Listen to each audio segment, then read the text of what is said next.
유치원 선생님이 아이들하고 울음 흉내내는 놀이를 하게 됩니다. 그래서 선생님이 돼지하게 되면 애들이 꿀꿀 합니다. 송아지 하게 되면 엄매 합니다. 오리 하니까 깨깨합니다. 근데 이 장난기 많은 선생님이 장난기를 발동해서 뜬금없이 이야기를 합니다. 오징어 합니다. 교실이 조용합니다. 그러다가 한 아이가 손을 들고 함사세요 이러더라고 하는 것입니다. 오늘은 특별히 예수님의 울음에 대해서 눈물의 사람 예수님이라는 제목으로 말씀을 드리려고 합니다. 영국 런던에 19살 나는 소녀가 있었습니다. 그 운전회사와 3년 동안 소송을 하게 되는 것입니다. 그래서 소송에서 이겨서 50만 파운드, 우리 돈으로 10억이라고 하는 손해배상을 선고받는 것입니다. 대부분 이럴 때가 되면 오랜 시간 동안 억누렸던 감정이 폭발을 해서 눈물을 쏟게 되는 거죠. 그런데 이 소녀는 눈물을 흘릴 수가 없는 것입니다. 3년 전에 그 회사의 트럭에 받쳐서 머리를 다쳤습니다. 근데 몸은 멀쩡한데 울 수 있는 그 기능이 전부 상실되었다고 하는 것입니다. 이 이야기는 오늘 우리 시대를 잘 반영하고 있는 것을 보게 됩니다.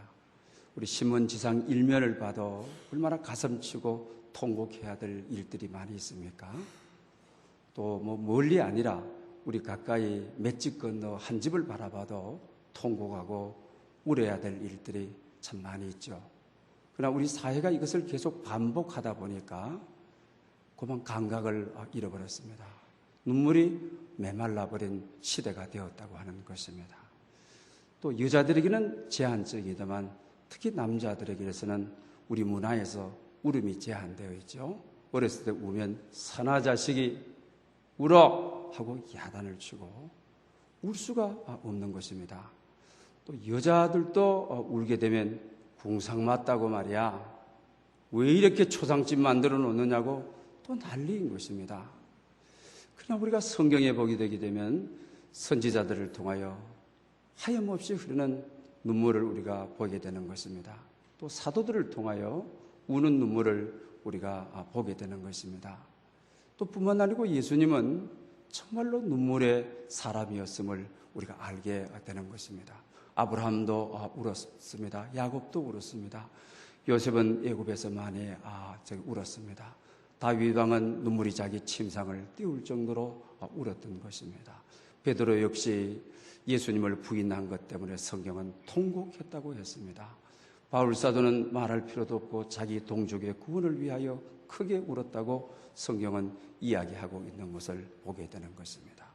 오늘 보면 7절에도 그가 육체로 계실 때에 자기를 죽음에서 능히 구원하실 이에게 통곡과 눈물로 간구와 소원을 올렸다라고 되어 있습니다. 예수님께서 얼마나 울 일이 있었는지 심한 통곡과 눈물로 기도를, 소원을 그렇게 하나님께 올렸다고 하고 있습니다. 우리가 성경을 보게 되면 최소한 예수님의 눈물을 3번은 분명히 기록되어 있는 것을 보게 되는 것입니다. 첫 번째가 요한복음 11장에 나오는 나사로 무덤 앞에서 예수님의 눈물이라고 하는 것입니다. 이때 운다라고 하는 그리스 원문에는 아주 조용히 우는, 잔잔히 우는 그 울음 소리가 내지 않는 그 울음이라고 하는 것입니다.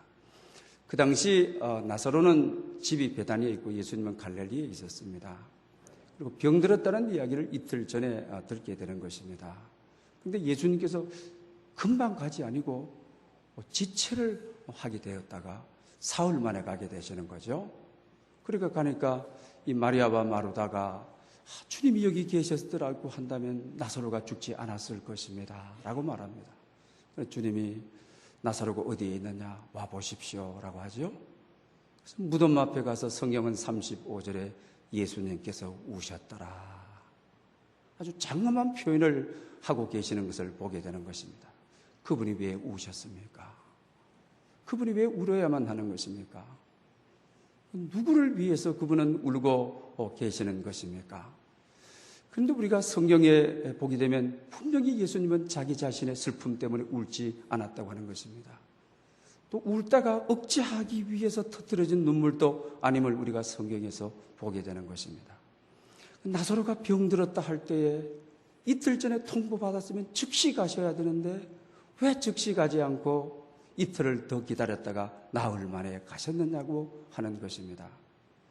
우리가 성경을 찾아보게 되면 예수님이 그 사이에 어떤 사건이 있었다든지 어떤 집회가 있었다든지 어떤 행사가 있었음을 우리는 볼 수가 없는 것입니다. 그러면 요한복음 11장을 자세히 뜯어보게 되면 예수님께서 나사로를 죽기까지 기다리셨다가 가셨다는 것입니다. 왜 그렇습니까? 이틀 만에 가서 살려버리게 되면 그는 요행이라고 했을 것입니다. 죽은 자를 살렸다고 하지 않을 것입니다. 그래서 완전히 죽기까지 나흘을 기다리다가 주님이 가셔서 살리셔야 죽음에서 살리신 예수 그리스도가 되어지기 때문이라고 하는 것입니다. 또 그뿐만 아니고 또 우리는 하나의 질문을 하게 되는 것입니다. 그러면 주님이 부활을 시키기 위해서 가신 주님이 무덤 앞에 가서 나사로야 나오라! 하나님께서 하신 능력의 명령으로 하시면 나올 것을 아시는데 왜 우는 겁니까? 왜 유족들의 인도를 받아서 무덤 앞에 가가지고 조금 후에 말씀 한마디 던지면 나와서 무덤 주위를 걸어다닐 나사로가 뻔한데 살 것이 편한데 오히려 기쁨을 가지고 나사로야 나오라! 이래야 되는 것 아닙니까? 그러나 그 말씀하시기 전까지는 예수님이 우셨다고 하는 겁니다. 그의 얼굴에는 눈물로 얼룩져 있었다고 하는 것입니다. 특별히 우리가 이 사순절 기간 동안 주님께서 배워야 합니다. 주님을 닮아야 하는 것입니다. 왜 그렇습니까? 성경은 우는 자와 함께 울고 애통하는 자와 함께 애통하라고 가르쳐주고 있는 것을 보게 됩니다. 오늘 이 마리아와 마르다가 나사로의 죽음 앞에 울고 계시는 겁니다. 그래서 오셔서 우는 자와 함께 우시고 울 필요 없는 분입니다. 조금 후에 부활시킬 분입니다. 정말 마지막 죽음을 애통하고 눈물 흘리는 자 곁에서 함께 울어주시는 주님. 여러분, 그리고 성경은 분명하게 또 예수님께서 우실 때 주위에 있는 사람들이 그를 얼마나 사랑하셨는가. 사랑하셨기 때문에 우셨다는 겁니다. 사랑하니까 슬픔이 나누어지고 사랑하니까 아픔이 나누어지고 사랑하니까 이별이 나누어지고 마지막에는 눈물까지 나누는 울어야만 된다고 하는 사실입니다. 여러분, 우리 삶의 주위에도 우리가 어떻습니까? 내가 힘들고 내가 울 때 내 곁에서 울어주는 사람만이 위로가 되는 것입니다. 내 곁에서 나보다도 더 진한 눈물을 흘리는 사람이면 위로가 되는 것입니다. 마찬가지로 주님께서 울 필요가 없는 주님께서 우리의 약함을 아시고 우리의 상처를 아시고 슬픔을 아시고 마지막 보내는 자의 안타까움과 마지막 보내는 자의 한을 아시고 울 필요가 없는 주님이 같이 울어주는 것. 눈물은 주님이라고 하는 것입니다. 눈물은 하나님 자신이라고 하는 사실입니다. 믿음의 수기에 이런 글이 기록되어 있습니다. 남편을 일찍이 잃었습니다. 그런데 딸이 한없이 우는 것입니다. 그리고 어느 날 이제 엄마 곁에 와서 엄마 미워요. 어떻게 아빠가 이렇게 돌아가셨는데 울지 않을 수가 있어요? 아빠를 사랑하시는 것 아니죠? 이럽니다. 그래서 어머니가 하도 힘든 이 딸에게 이렇게 이야기를 합니다. 딸아, 아니란다. 나는 울고 또 울었단다. 울다가 잠들고 울다가 지쳤고 울다가 쓰러지고 다만 딸 앞에 너 앞에 눈물을 보이고 싶지 않았단다 합니다. 그때 이 딸이 엄마의 손을 잡고 엄마 죄송해요. 엄마 미안해요. 나는 엄마가 아빠를 사랑하지 않는 줄 알았어요. 엄마 혼자 울지 말아요. 나하고 같이 울어요. 눈물을 내 앞에서 흘러요. 그리고 엄마의 손을 잡고 영정 앞으로 가서 같이 우는 것입니다. 그럴 때 그곳에 주님의 임재가 있었습니다. 그곳에 주님이 함께 오셔서 울고 계셨던 것입니다. 눈물은 주님이기에 눈물로서 주님이 우리와 함께 계심을 보여주시기 때문에 위로가 되는 것입니다. 함께 우니까 힘을 얻게 되는 것입니다. 또 어떤 어머니의 이야기가 있습니다. 교통사고로 아들 하나를 잃었습니다. 울고 웁니다. 주위에서 아무리 위로합니다. 울지 말라고 합니다. 그래도 눈물이 그쳐지지를 않는 것입니다. 그런데 교통사고로 두 아들을 잃어버린 어머니가 찾아와가지고 한 아들을 잃어버린 어머니를 부둥켜 안고 그냥 통곡하는 것입니다. 우는 것입니다. 그곳에 하나님의 임재가 있습니다. 눈물이 흐르는 곳에 주님 계십니다. 마르다와 마리아가 울고 있는 그 곁에 오셔서 울 필요가 없는 분이 눈물이 되어 함께 울어주는 것입니다. 우리를 위로하는 것입니다. 우리에게 새로운 소망을 주시고자 그렇게 하고 저기 계신다고 하는 사실입니다. 우리가 사도행전 8장에 봐도 스데반이 순교를 당했습니다. 경건한 사람들이 스데반을 장사하고 크게 울더라고 성경이 기록하고 있는 것을 보게 됩니다. 초대교회 공동체가 스데반이 죽고 장사를 다 치르고 교회로 돌아와서 그들이 크게 하나님 앞에 울었다고 하는 것입니다. 함께 울어주시기 위하여 슬픔이 있는 곳에, 아픔이 있는 곳에, 고통이 있는 곳에 오셔서 우리 곁에서 우리를 위로하고자, 우는 자와 함께 울어주고자 오늘도 우리 곁에 와 계신다고 하는 사실입니다. 사도행전 9장에도 두보라고라고 하는 여인네들의 속옷과 겉옷을 잘 찌어주는 구제자라는 여인이 있었습니다. 그런데 이 여인이 죽었습니다. 그러나 그 당시에 도움을 받았던 모든 사람이 베드로 곁에서 울었다고 성경은 기록해주고 있는 것을 보게 되는 것입니다. 그곳에서 하나님의 임재가 있고 하나님의 능력이 있고 하나님의 권능이 울음이 있는 곳에, 조용한 눈물이 흐르는 곳에 주님 함께 계셔서 그들을 위로했던 것입니다. 유명한 경건학자 머튼이라고 하는 분이 계십니다. 봉쇄 수도원의 주인이시죠. 우리 중세기의 수도원들이 많이 있지 않습니까? 고대도 여러분 마찬가지 아닙니까? 그런데 거기에 오는 사람들마다 하나는 눈물이 쏟아지게 되는 것입니다. 눈물이 그쳐지를 않는 것입니다. 그 수도원에 오는 사람들마다 눈물을 흘리는 것입니다. 그런 그 수도원의 팻말에 이런 글이 기록이 되어 있습니다. 너가 한없이 슬플 때 내가 너와 함께 있고 싶어서 너의 눈물이 되었다. 무슨 말입니까? 내가 너무 힘들고 상처 있고 슬퍼 내가 울 때에 내가 너와 함께하는 이유는 눈물이 되어 너 앞에 떨어지는 눈물로 내가 함께 있다는 것, 너가 울고 있다는 건 슬플 때, 아플 때, 고통스러울 때 하나님은 눈물이 되어 너와 함께함을 입증하는 거다. 너 곁에 너와 함께 울고자 눈물이 되어 눈물로 내가 너희 곁에 떨어지고 있다. 이런 이야기라고 하는 사실입니다. 그러므로 여러분, 우리가 사랑하게 되게 되면 슬픔을 나눕니다. 아픔을 나눕니다. 눈물을 나눕니다. 눈물이 흘러지는 곳에 하나님의 임재가 있고 눈물이 흘러지는 곳에 하나님의 위로가 있습니다. 특별히 사순절 기간 동안 여러분 아픔이 있습니까? 울 일이 있습니까? 상처받은 일이 있습니까? 정말 울어야 될 사연이 있습니까? 외롭지 않습니다. 마르다와 마리아 곁에 와서 울어주셨던 주님, 오늘도 여러분들이 울어야 될 사연에 울고 있는 곳에 주님 조용히 오셔서 조용한 눈물로 혼자 긴긴 밤 기도하면서 눈물을 흘리며 세월을 보낼 때 주님은 눈물이 되어 내가 눈물로 너의 아픔을 씻어주고자 눈물이 되어 내가 너 앞에 떨어지고 있지 않느냐, 이렇게 말씀하고 계시는 것입니다. 두 번째로는 예루살렘을 향하여 주님께서 우셨다고 하는 사실입니다.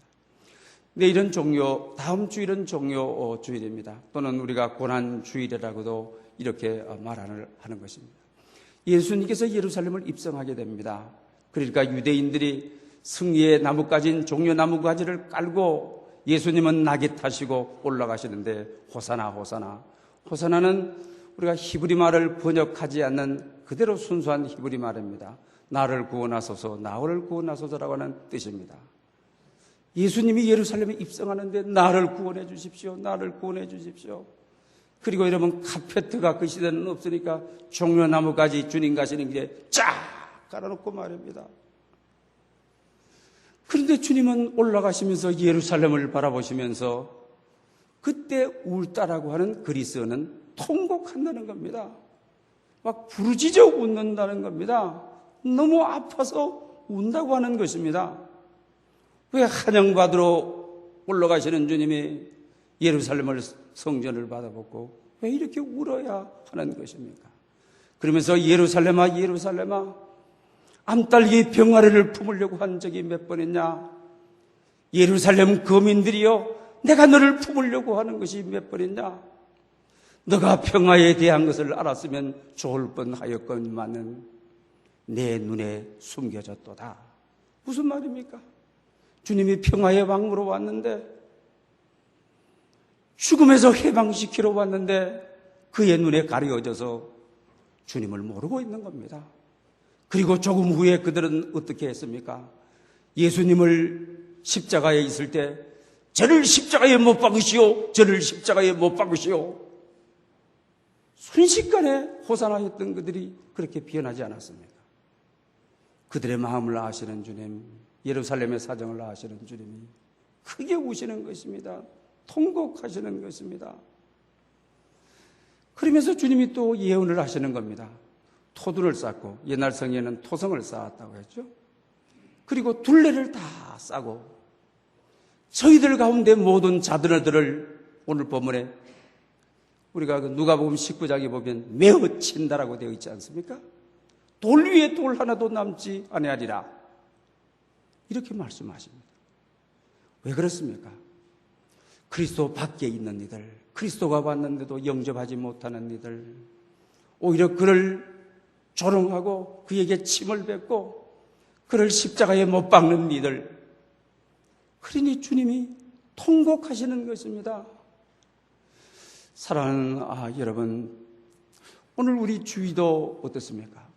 주님께서는 예루살렘을 바라보고 우셨던 것처럼 오늘도 이 서울특별시를 향하여 우리 부산, 그리고 광주, 대전, 대구, 인천, 오늘 이 땅을 바라보시고 주님은 울고 계신다고 하는 사실입니다. 주님은 보고 계신다고 하는 것입니다. 아직도 그리스도 밖에 있는 이들이 너무 많다고 하는 사실입니다. 생명의 말씀을 받아들이지 못하는 이들이 너무너무 많다고 하는 사실입니다. 그래서 여러분, 이번 부활주일은 한 영혼을 그리스도에게로, 따라서 한번 시작. 한 영혼을 그리스도에게로. 다시 시작. 한 영혼을 그리스도에게로. 우리 주님은 이 상암동을 바라보고 계십니다. 그리고 이 상암동에 하나님을 알지 못한 이들을 바라보고 계시는 것입니다. 그리고 통곡하시는 것입니다. 그리고 지금도 울고 계시는 겁니다. 그냥 이 문제는 잔잔히 울 문제가 아닙니다. 위로해야 될 문제가 아닙니다. 마지막 심판 때에 그들이 받아야 될 형벌이 너무나도 크기 때문에 그냥 아우성치고 그냥 외쳐야 될 울음이었다고 하는 사실입니다. 우리가 이 사순절 기간 동안 새벽마다 나와서 40일 새벽 기도 중에 있습니다. 이 지역사회를 위하여 우리가 울어야 합니다. 정말 우리가 믿는 사람이라고 하는 것이 뭡니까? 주님을 닮는 사람들이 아닙니까? 주님이 행한 것처럼 하고 주님이 행한 것처럼 사는 사람들이 아닙니까?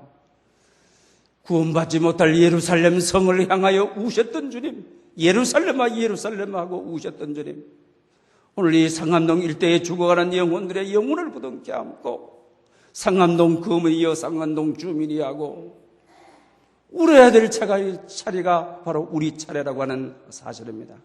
바울 사도도 그랬고 모세도 그랬고 이 민족을 구원하지 않으려거든, 이 땅을 구원하지 않으려거든 내 이름을 생명록책에 지워달라고 하기까지 하나님 앞에 호소했던 기도를 우리는 보게 됩니다.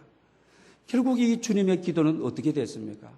초대교회가 돼서 베드로가 한번 설교할 때 5,000명으로 돌아오는 눈물의 기도는, 영혼을 위한 기도는 반드시 열매를 맺었다고 하는 것입니다.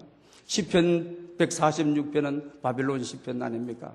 바벨론으로 포로로 잡혀갔을 때 눈물로 씨를 뿌린 자는 기쁨으로 나를 거두리라고 하는 주님의 약속이 70년 이후에 이루어지지 않았습니까?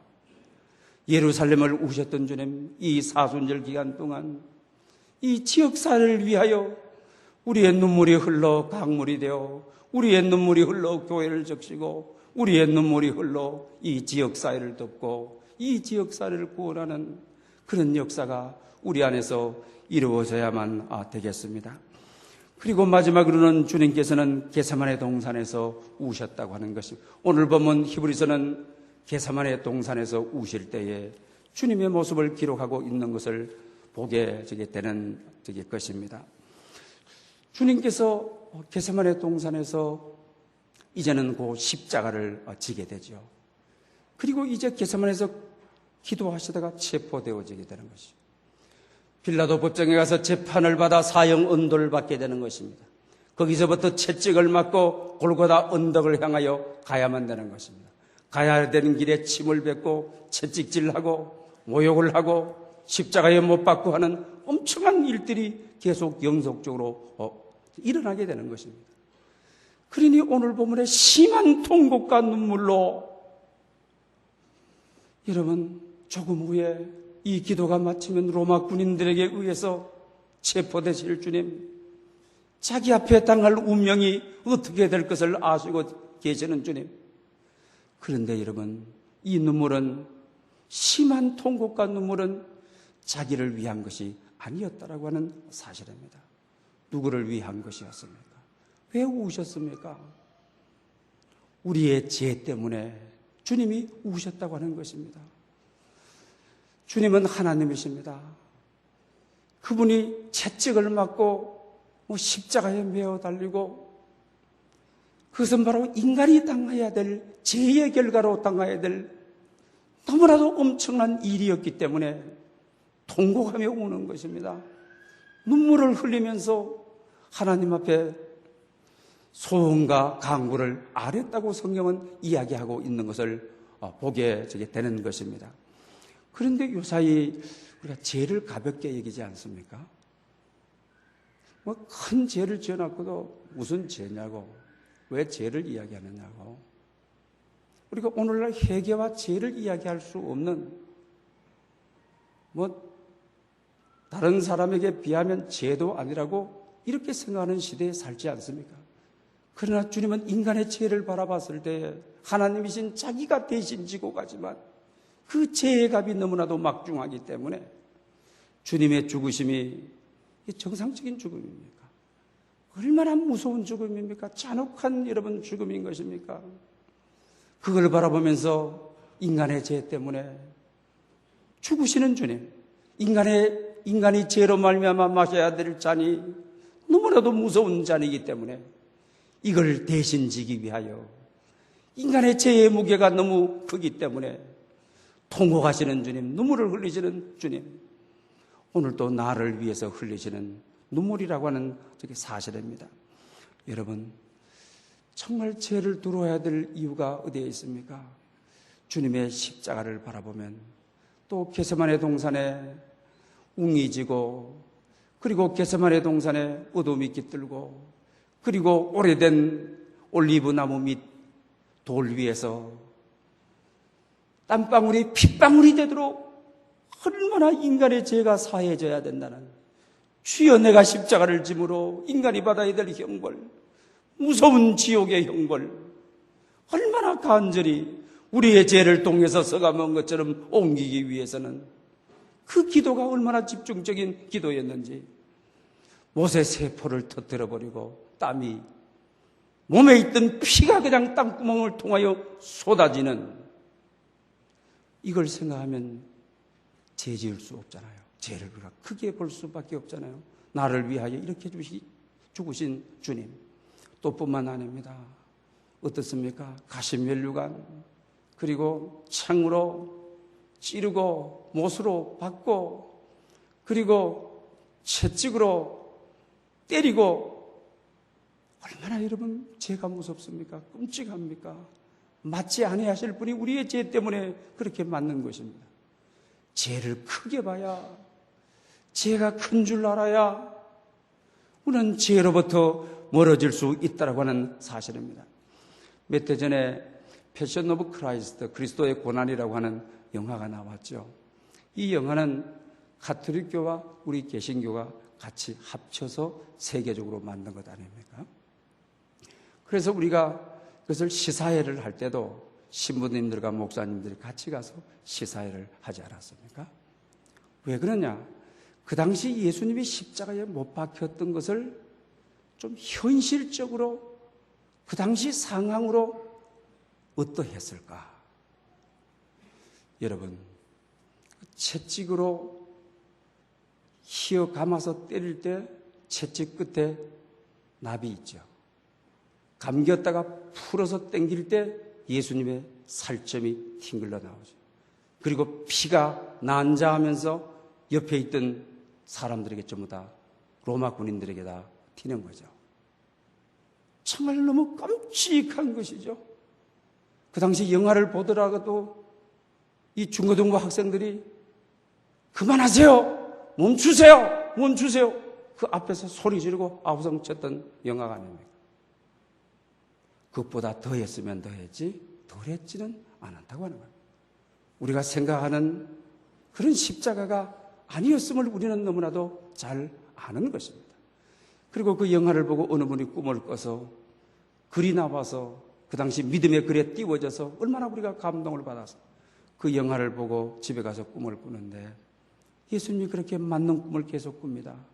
꿈속에 자기 자신이 그렇게 이야기합니다. 그만 멈춰요! 그만 멈춰요! 그만 때려요! 그런데 때리고 있던 로마 군인이 자기를 그만 멈추라 자기를 쳐다보는데 때리는 그 사람이 자기의 모습이더라고 하는 거죠. 영화를 제대로 본 것입니다. 성경을 제대로 읽은 것입니다. 영화와 성경을 잘 조화를 시킨 것입니다. 그 채찍질 로마하는 군인이 나 자신이라고 하는 내 죄 때문에 주님이 죽고 계신다라고 하는 것을 잘 가르쳐주고 있는 것을 보게 됩니다. 그래서 우리가 베드로전서 1장도 여러분 마찬가지고 이사야 53장도 예수님께서 십자가에 왜 죽으셨느냐, 왜 울으셨느냐, 누구를 위해서 우셨느냐, 누구를 위해서 통곡했느냐, 심한 눈물로 하나님께 강구를 올려드렸는가를 잘 가르쳐주고 여러분 잊지 않습니까? 그가 찔림은 우리의 허물 때문이요, 그가 상함은 우리의 죄악 때문이요, 그가 징계를 받음으로 우리가 평화를 누리고 그가 채찍에 맞음으로 우리가 나음을 입었도다. 할렐루야! 내 죄 때문에, 내 허물 때문에 내가 받아야 될 징계인데 그가 받음으로. 그 다음에 성경은 뭐라고 해요? 우리가 다 양 같아서 그릇 행하여 각기 제 길로 갔거늘 여호와께서 우리 모두의 죄악을 그에게, 예수 그리스도에게 담당시키셨도다. 할렐루야! 왜 우셨느냐? 왜 통곡하셨느냐? 우리의 죄 때문에. 우리의 죄를 담당하시려고. 우리의 죄가 너무 커서 우리가 그렇게 죽어야만 되는데 주님이 그렇게 죽으심으로, 속죄 제물이 되심으로 죄에서부터 우리를 해방시켜 주셨다고 하는 사실입니다. 사순절이 깊어가는 이때에 슬픈 일 속에 나사로의 무덤에 오셔서 조용히 울어주시던 주님, 오늘도 여러분 슬픈 사연 속에 주님 오셔서 눈물이 되어 함께 계시기를 원합니다. 오늘 이 땅에 구원받지 못한 도시를 향하여 통곡하고 오시던 주님, 오늘 우리 주위에 죽어가는 영혼들을 위하여, 멸망받을 영혼들을 위하여 그들의 종말을 생각하며 통곡하고 울어 부활절에는 한 영혼을 그리스도께로 인도하는 주일이 될 수 있도록 우리 죄 때문에 말할 수 없는 고통을 당하시고 말할 수 없는 조롱을 당하시고 말할 수 없는 채찍을 받으시고 십자가에 못 박히시고 그 통곡과 눈물을 기억하며 죄로부터 성결해지는 여러분 될 수 있기를 축복합니다. 좋으신 아버지 하나님, 은혜를 무한히 감사합니다. 눈물의 사람 예수님을 같이 묵상하였습니다. 우리가 슬플 때 우리의 눈물이 되어 우리 앞에 함께 계심을 느끼게 해주시니 감사합니다. 이 땅에 구원받지 못한 도시를 향하여 울고 계시는 주님의 마음을 알아 한 영혼을 그리스도께로 인도케 하여 주시옵소서. 우리의 죄 때문에 통곡하며 심히 우셨고 심히 눈물을 흘리셨던 주님, 주님의 눈물을 생각하며 죄로부터 구별하여 주시고 죄로부터 선별하여 주시옵소서. 예수님의 이름으로 기도 올리옵나이다. 아멘.